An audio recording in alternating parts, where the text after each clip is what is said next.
வணக்கம் குபீரா எழுதி இயக்கியுள்ள சேகர் கபூர். இந்த படத்துல தனுஷ், நாகார்ஜுனா, ராஷ்மிகா மற்றும் பலர் நடிச்சிருக்காங்க. படத்தோட ஆரம்பத்தில் ஒரு பெரிய காவலர் சதி நடக்குது. அந்த சதியிலிருந்து காப்பாற்ற முன்னாள் சிபிஐ அதிகாரியான நாகார்ஜுனா ஹெல்ப் பண்றாரு. அவர் ஒரு ஐடியா கொடுக்குறாரு. என்ன கொடுக்குறாருன்னா, பிச்சைக்காரரை நம்ம பினாமியா வச்சுக்கிட்டு இந்த காவலர் சதியை நம்ம சூப்பரா பண்ணி முடிச்சிடலாம் அப்படின்னு அவர் சொல்றாரு.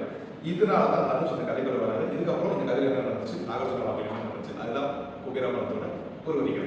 படம் ஆரம்பிச்சு 20 நிமிஷம் என்ன நடக்குதுன்னே தெரியல, கதை எதை நோக்கி போகுதுன்னே தெரியல. ஆனா தனுஷ் உள்ள என்ட்ரியானதுக்கு படம் முடிந்த வரைக்கும் இந்த படம் தனுஷால மட்டும் தான் பார்க்க முடியும். ஏன்னா அவர் பிச்சைக்காரனா வாழ்ந்துருக்காரு. கடைசி நொடி வரைக்கும் ஒரு பிச்சைக்காரன் எப்படி இருக்கணும் அப்படிதான் அவர் இருக்காரு.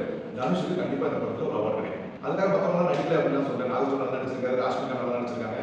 என்ன பிரச்சனை அப்படின்னா, இது ஒரு டப்பிங் படம். வேற என்ன நான் சொல்றேன், தனுஷ் கூட சில டைலாக்ஸ் டப்பிங்ல பேசுறாரு.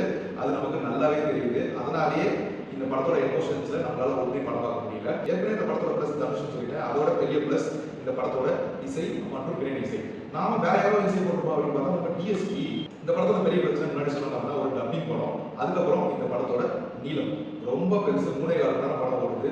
மேலும் செகண்ட் ஹாஃப்ல ஸ்கிரீன் பிளேல எப்படி போகணும்னு தெரியாம டேரக்டர் எடுத்துட்டு இருக்காரு. கிளைமேக்ஸ் கன்வின்சிங்காகவும் இல்லை. தனுஷ் ஒருத்தருக்காக இந்த படத்தை நீங்க தாராளமா பார்க்கலாம். மேலும் ஒரு நாள் கழிச்சு சண்டை, காதல், பாட்டு இப்படி எதுவுமே இல்லாத ஒரு மெயின் ஸ்ட்ரீம் ஆக்டரோட படம். அதுவே ஒரு ரிஃப்ரெஷிங்காக தான் இருந்துச்சு. அதுக்காக நீங்க குடும்பத்தோட இந்த படத்தை தாராளமா பார்க்கலாம். மேலும் சந்திப்போம்.